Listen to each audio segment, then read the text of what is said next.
Merci de votre fidélité au programme de la West Africa Democracy Radio. Bienvenue à votre magazine Décryptage. Décryptage pose la problématique du financement et de la gestion de la riposte contre Ebola sous 3 angles. La bonne gouvernance, les droits de l'homme et l'impact économique de l'épidémie. Nous mettons donc en lumière les pertes financières au niveau du commerce transfrontalier, les entraves à la libre circulation des personnes et des biens. À travers ce magazine, nous ouvrons aussi et surtout le débat sur les grandes leçons que la maladie à virus Ebola a pu enseigner à l'Afrique dans tous les secteurs d'activité et de développement. Décryptage est un magazine coproduit par la West Africa Democracy Radio et l'ONG Oxfam et présenté par Suika Ofi.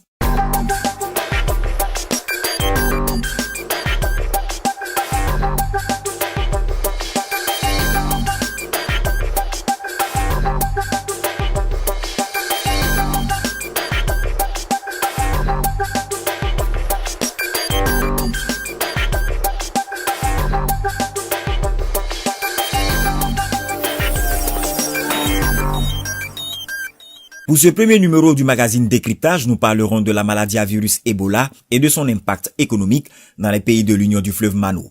Depuis quelques années, la Côte d'Ivoire est devenue le 4e membre de cette organisation, renforçant ainsi ses échanges au plan économique et diplomatique avec le Libéria, la Guinée et la Sierra Leone. La montée de l'épidémie à virus Ebola dans ces 3 pays va pourtant pousser la Côte d'Ivoire à fermer ses frontières à ses voisins. Une situation qui va engendrer des pertes économiques et contrairement aux idées reçues, la Côte d'Ivoire va elle-même être victime de cette mesure car plusieurs localités de l'Ouest ivoirien ne vivent que du commerce transfrontalier. West African Democracy Radio, la radio pour le dialogue. Pour parler de l'épidémie d'Ebola et son impact économique dans l'Union du fleuve Mano, notre invité est le docteur Komena Narcisse. Je tiens à titre de brève présentation à indiquer qu'il est enseignant-chercheur à la faculté des sciences économiques et de gestion de l'université Félix Houphouët-Boigny d'Abidjan-Cocody. Il est également chercheur au CIRES, qui est le Centre ivoirien de recherche économique et sociale. Docteur Komena Narcisse, bonjour. Merci d'accepter d'être l'invité du magazine Décryptage. Quel est le regard de l'économiste que vous êtes sur l'épidémie d'Ebola dans les 3 pays de l'Union du fleuve Mano qui ont été les plus fortement touchés? Il faut dire tout de suite que cette maladie à virus Ebola était une maladie très grave dans la mesure où ça venait pour disloquer la structure économique même de ces pays. N'oublions pas que ces pays ont connu des crises. Donc ces pays étaient en train de relancer leur économie, c'est-à-dire remettre les différents pays respectifs sur le chemin de la croissance et du développement. Mais voilà que la maladie arrive. Donc à partir de là, ça bouleverse tout le processus de développement qui est mis en œuvre. Il faut remarquer que à cause de la peur d'être contaminé, on a eu pas mal d'absentéisme au travail. On a vu des entreprises qui ont fermé, le ralentissement de la consommation. On a pu constater qu'au niveau même de la fermeture des frontières avec les pays voisins, ça a créé une augmentation des prix. En réalité, les secteurs les plus touchés ont été le commerce et le secteur minier. On a assisté aussi à des effets néfastes sur l'agriculture et sur les services. Donc je crois que ceci a eu vraiment des impacts très graves sur le taux de croissance de ces pays. Alors, docteur, depuis quelques années, la Côte d'Ivoire est devenue membre de l'Union du fleuve Mano, renforçant ainsi ses échanges économiques et diplomatiques avec le Libéria, la Guinée et la Sierra Leone. Que peut-on dire des liens entre la Côte d'Ivoire et ses autres États membres de l'organisation? Concernant ces pays, en particulier les pays frontaliers, je veux parler de la Guinée et du Libéria. Tout de suite, la Côte d'Ivoire a eu à prendre des mesures de précaution par la fermeture des frontières et cela a tout de suite contribué à ralentir l'activité économique, c'est-à-dire les échanges, le commerce entre les nations, et tout ceci a pris un coup. À partir de ce moment, on a pu comprendre un renchérissement au niveau des prix, d'où une inflation. Cela a constitué un frein dans le processus de consommation et donc mise en mal la sécurité alimentaire.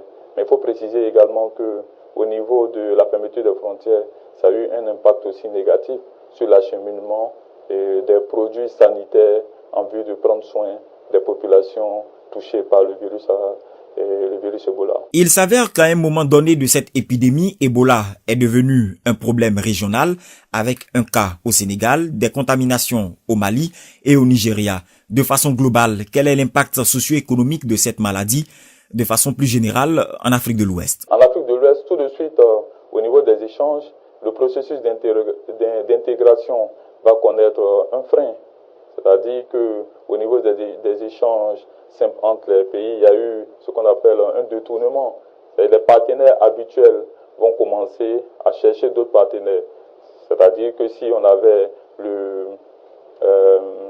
la Guinée comme partenaire, voilà, il s'avère qu'on commence à rechercher d'autres types de partenaires, ce qui fait en sorte qu'au niveau des États, le développement de l'intégration économique tant prônée est limité et entravé par cette maladie. Et donc, il fallait tout mettre en œuvre pour que ceci soit réglé et que des réponses soient apportées pour que l'intégration puisse reprendre de mieux en mieux. Revenons, docteur, à la zone plus restreinte de la flambée. La Côte d'Ivoire a décidé de fermer ses frontières avec ses différents voisins. Cette décision, mêlée à la présence du virus Ebola en Afrique de l'Ouest, aura-t-elle véritablement impacté l'économie ivoirienne? Sur la Côte d'Ivoire étant en Afrique, ce sont les mêmes problèmes, c'est-à-dire les mêmes problèmes au niveau touristique et en particulier aussi les problèmes au niveau de la frontière. N'oublions pas que le côté ouest de la Côte d'Ivoire, à ce niveau, c'est là que se trouvent les deux pays. Donc les échanges déjà ont pris un coup. Et au niveau des cultures, l'agriculture, parce que les populations étant quasi les mêmes, lorsqu'on a fermé, il y a certaines populations qui étaient restées de l'autre côté, c'est-à-dire au Libéria, et les travaux au niveau des champs et des plantations, et ça peut connaître également des ralentissements. Donc au niveau de la production au niveau de la production agricole, il y a eu aussi une baisse de la production d'eau, entraînant quelques effets sur le régime alimentaire. Vous écoutez le magazine Décryptage, une coproduction de la West Africa Democracy Radio et de l'ONG Oxfam, présentation Suikaofi. Notre invité est le docteur Komena Narcisse, avec lequel nous parlons de la maladie à virus Ebola et de son impact économique sur les pays de l'Union du fleuve Mano.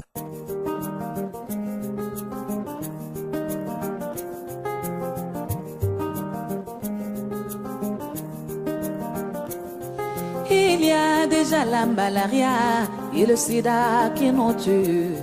Aujourd'hui, nous sommes cernés par l'Ebola. Soyons forts face à cette maladie qui nous contamine. C'est un défi à relever pour notre santé. Mobilisons-nous contre ces maux qui nous menacent. Trop de maladies qui font des ravages dans nos villages. Prions Dieu pour notre santé. C'est un combat à mener tous ensemble. Je dis non, non à l'Ebola. Non, non à la mort. Non, non à toute forme de maladie. Oui, oui, à la vie.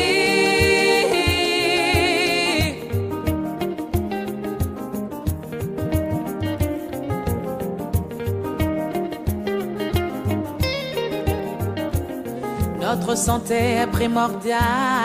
Dirigeants, écoutez-nous. Nous voulons sortir la tête de l'eau et vivre sans ces maladies. Une ombre plane. Vous suivez le magazine Décryptage consacré à l'impact de la maladie à virus Ebola sur les pays de l'Union du fleuve Mano. Notre invité est le docteur Komena Narcisse. Docteur, alors peut-on dire que dans le cas précis de la Côte d'Ivoire, et nonobstant les principes de libre circulation des personnes et des biens, mais également des accords économiques existants, peut-on réellement dire que la Côte d'Ivoire aura décidé de pratiquer une politique d'autarcie économique à un moment donné? Pas autarcie en tant que telle, mais tout de suite les partenaires étrangers ont tout de suite commencé à réfléchir autrement. C'est-à-dire la Côte d'Ivoire étant proche, qu'est-ce qu'on peut faire? Puisque à l'allure où la maladie se propageait, on était loin de penser que la Côte d'Ivoire n'aurait pas de cas. Donc, déjà, des mesures au niveau économique en termes de remplacement de la Côte d'Ivoire ont commencé à être envisagées par les partenaires. Et donc, ceci a failli avoir des répercussions sur l'économie.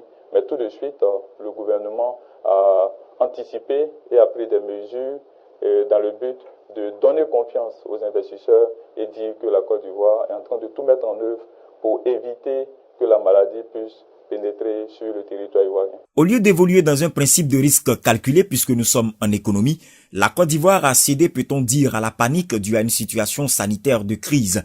Alors, est-ce que cette peur, cette crainte des autorités ivoiriennes est justifiée? Concernant la peur, c'était légitime, parce que la population, n'oublions pas aussi que la Côte d'Ivoire sort des crises. Donc, après la guerre, si la maladie devait décimer encore la population, ça allait être quelque chose de très grave. Par conséquent, les gens tout de suite ont eu peur, mais heureusement, je pense que la Côte d'Ivoire, déjà au début, a commencé à mener une campagne de sensibilisation tout azimut.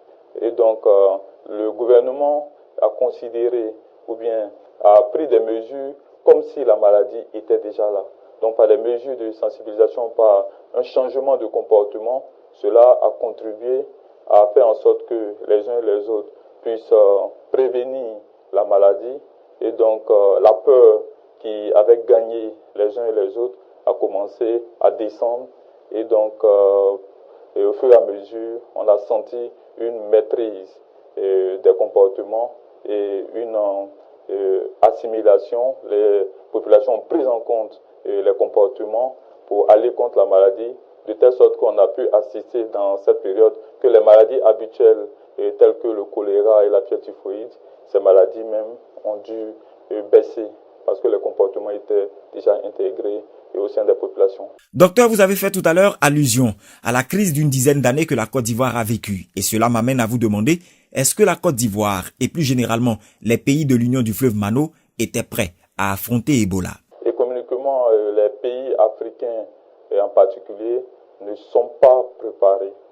On ne peut pas se préparer, mais bien entendu, immédiatement, compte tenu du fait que la maladie a frappé les pays voisins, la Côte d'Ivoire tout de suite a essayé de mettre un processus en place, a essayé de rechercher des fonds au cas où, c'est-à-dire que dès qu'un cas arrive, on va essayer de trouver tous les moyens possibles pour essayer de cantonner ce cas et essayer de le traiter. Sinon, les priorités de développement économique ne peuvent pas amener un pays tel que la Côte d'Ivoire tout de suite à dire que nous sommes prêts.